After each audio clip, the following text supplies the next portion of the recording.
श्री गणेशाय नमः।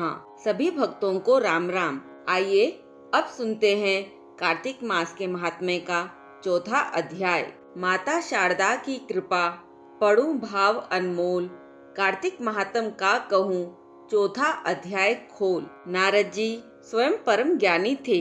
वे ब्रह्मा जी से यह सभी प्रश्न हम संसारी प्राणियों की भलाई के लिए कर रहे हैं, इसलिए अब उन्होंने ब्रह्मा जी से पूछा, हे पितामह, अब आप कार्तिक मास में जो दीपदान किया जाता है उसका महात्म्य सुनाने की कृपा कीजिए। नारद जी का यह प्रश्न सुनकर ब्रह्मा जी बोले, हे पुत्र, दीप चाहे स्वर्ण का हो अथवा चांदी का, तांबे का या आटा अथवा मिट्टी का हो, अपनी सामर्थ्य और श्रद्धा के अनुसार कार्तिक मास में दान अवश्य करना चाहिए। कार्तिक में दीप दान करने से सारे पापों का नाश हो जाता है। दीपक का भगवान की मूर्ति के आगे, तुलसी के वृक्ष के समीप या ब्राह्मण के घर अथवा वन में या गौशाला में या धर्मशाला के आले में शाम के समय जलाया जाता है। दीपक घी का हो या तेल का, पर उसे पूरे माह तक जलाना चाहिए। ब्राह्मण के घर दीपक जलाने से अग्निष्टो यज्ञ का फल प्राप्त होता है। जो ऊंचे स्थान पर अथवा किसी खंबे पर दीपक जलाते हैं उनकी धन की वृद्धि होती है और वैकुंठ में उन्हें निवास मिलता है।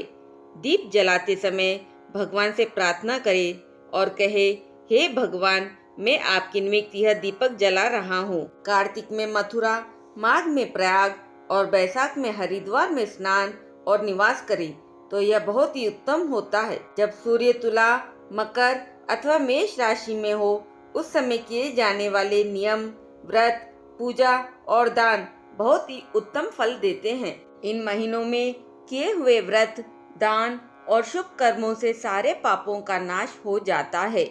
जिस प्रकार भगवान सूर्य के उदय होने से अंधकार का नाश हो जाता है और वज्र से पर्वत का, गरुड़ के भय से सर्पों का, पवन से मेघ का, ध्यान से दुख का, सिंह के भय से हिरणों का नाश हो जाता है, उसी प्रकार श्री मथुरा जी के दर्शन मात्र से ही सब पापों का नाश हो जाता है। कार्तिक मास में स्नान और जागरण, दीपदान, तुलसी सेवन, भगवान के मंदिर में झाड़ू लगाना, सफाई करना, गाना, भगवान की कथा सुनना और सुनाना, कीर्तन करना और कराना, यह सब शुभ कार्य है। इनके करने से श्रेष्ठ फलों की प्राप्ति होती है। पूर्व जन्म के पापों को नष्ट करने के लिए भी कुछ न कुछ व्रत, दान, भजन, पूजन आदि करना बहुत उत्तम होता है। ब्रह्मा जी के मुख से पूर्व जन्म के पाप शब्द सुनकर नारद जी ने पूछा, हे विधाता, पूर्व जन्म के पाप किस प्रकार से जाने जा सकते हैं? मेरी यह सुनने की बहुत इच्छा है, सो आप कृपा करके सुनाइए। ब्रह्मा जी बोले, हे पुत्र, पूर्व जन्म में ब्रह्म हत्या करने वाला क्षय रोगी होता है और पर स्त्री गमन करने वाला कोढ़ी बनता है। सोने की चोरी करने वाले के नाखून खराब हो जाते हैं और मदिरा पीने वाले के दांत खराब हो जाते हैं। इस प्रकार मनुष्य के पिछले जन्म के पापों को पहचाना जाता है। इस प्रकार के सभी पाप दान, तपस्या और कृच्छ व्रत आदि करने से दूर हो जाते हैं। ब्रह्मा जी ने आगे कहा, अब हम आपको कुछ व्रत आदि बतलाते हैं। केवल एक समय भोजन करने और 3 दिन सायंकाल और 3 दिन प्रातःकाल भोजन करने को अतिक्रच व्रत कहते हैं। सायंकाल में 12 ग्रास और प्रातःकाल में 26 ग्रास अथवा 24 ग्रास खाने को भी अतिक्रच व्रत कहा गया है। 3 दिन खाएं और फिर 3 दिन उपवास करें तो ये भी अतिक्रच व्रत होता है। सायंकाल में 1 ग्रास और प्रातःकाल में 1 ग्रास, फिर 2 दिन बगैर मांगा हुआ तथा 2 दिन उपवास करे तो ये अतिक्रचार्ग व्रत कहलाता है। 21 दिन तक केवल दूध या पानी पीकर मनुष्य रहे तो ये क्रचतिक्रच व्रत कहलाता है। 12 दिन उपवास करना पुराक व्रत कहलाता है। 4 दिन कुछ नहीं खाना, फिर सत्तू खाना या छाछ पीना, इसके बाद ब्राह्मण को दक्षिणा देना सौम्य क्रच व्रत कहा गया है। इसी प्रकार 12 दिन तक उपवास करना द्वादश क्रच व्रत कहलाता है। तुला पुरुष को दान करना और गाय के घी, गोबर, दूध, दही और कुशा का जल पीना और दूसरे दिन उपवास करना यह कृच्छ संतापन व्रत कहलाता है।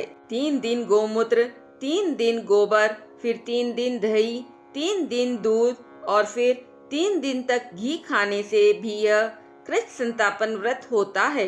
ये सारे पापों को नाश करने वाला व्रत है।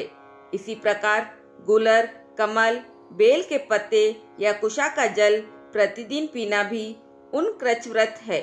3 दिन तक उपवास करके पहले कही गई वस्तुओं को पिए तो पूर्ण कृच्छ व्रत होता है। पका हुआ दूध, घी और जल एक दिन पिए और एक दिन उपवास करे तो इसे तप्त कृच्छ व्रत कहते हैं।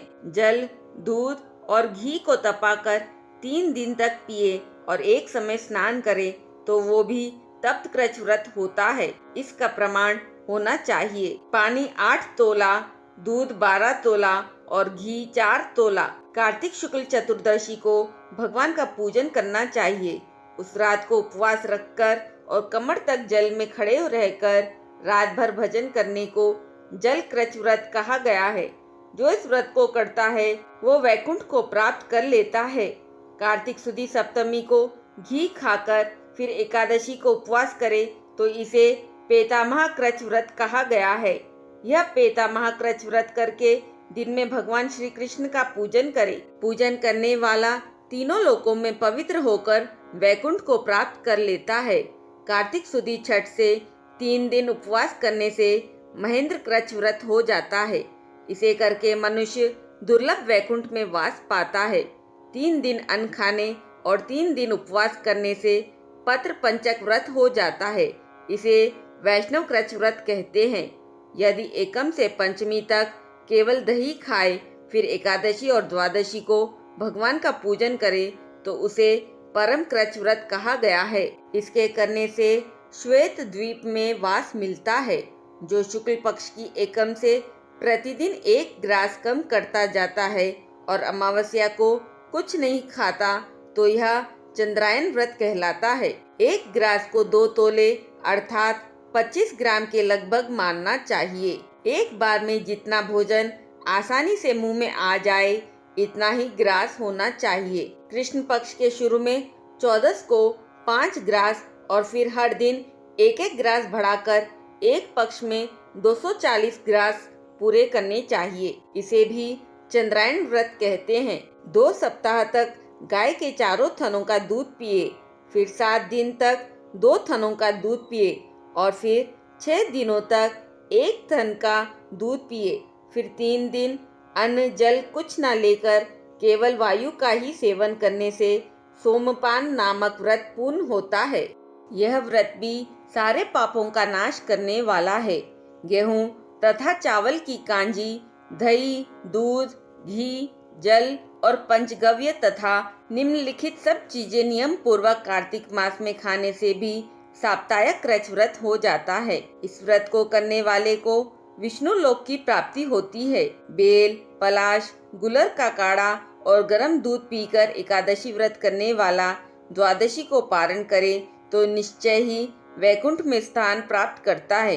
अगर कोई व्यक्ति कार्तिक सुदी सप्तमी, अष्टमी, नवमी और दशमी को जल कमल खाए फिर एकादशी को उपवास करे तो यह लक्ष्मी व्रत कहलाता है। इस लक्ष्मी व्रत को करने वालों पर लक्ष्मी जी कृपालु बनी रहती है और अंत में उन्हें भगवान विष्णु के वैकुंठ लोक में वास मिलता है। प्रातः काल में 4 ग्रास और सायंकाल को ना खाने से शिशु चंद्रायन व्रत होता है। कार्तिक सुदी 14 के ब्रह्म कृच्छ व्रत में गौरी का पूजन करना चाहिए।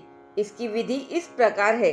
गोमूत्र, गोबर, दूध, दही, घी और कुशा का जल लेकर इन सबको मिलाकर पंचगव्य बनाएं। लाल रंग की गौ का मूत्र, श्वेत गौ का दूध, नीली गौ का दही और काली गौ का घी लेना चाहिए।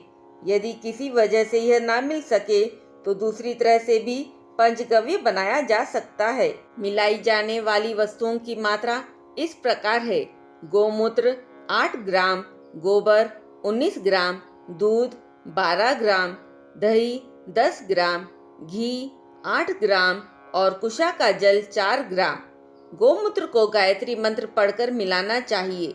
गोबर को गंधम द्वारा मंत्र से, दूध को पया प्रतावीय मंत्र से, दही को दधिक्रावर्यो मंत्र से, घी को तेजोमसी मंत्र से और कुशा के जल को दवस्येति मंत्र पढ़कर मिलाना चाहिए। इसको कुशा के पत्तों में रखकर विधिवत हवन करें। वेद के इन मंत्रों से आहुति देनी चाहिए। पहला इरावती, दूसरा इदम विष्णु विक्रमे, तीसरा शर्बती, चौथा मनस्तोक और पांचवा शवती। इन मंत्रों से आहुति देकर बचे हुए पंचगव्य को खुद ग्रहण करना चाहिए। इसे पलाश के पात्र में या सोने अथवा चांदी के पात्र में ही ग्रहण करना चाहिए। एक दिन तथा एक रात्रि उपवास करे और साथ ही भगवान का स्मरण करे। यदि स्त्री व्रत करे तो अपने पति की दीर्घ आयु की कामना भी करे। आंवला या तुलसी का पूजन करे। व्रत समाप्ति के बाद ब्राह्मण को गोदान करनी चाहिए। इन व्रतों को करने वाला भगवान का प्रिय पात्र तो बनता ही है, साथ ही इस लोक में सभी सुख और ऐश्वर्य भोग कर अंत में मोक्ष को भी प्राप्त करता है। इस प्रकार कार्तिक महात्म्य का चौथा अध्याय पूर्ण हुआ। बोलिए श्री विष्णु भगवान की जय। ओम नमो भगवते वासुदेवाय नमः।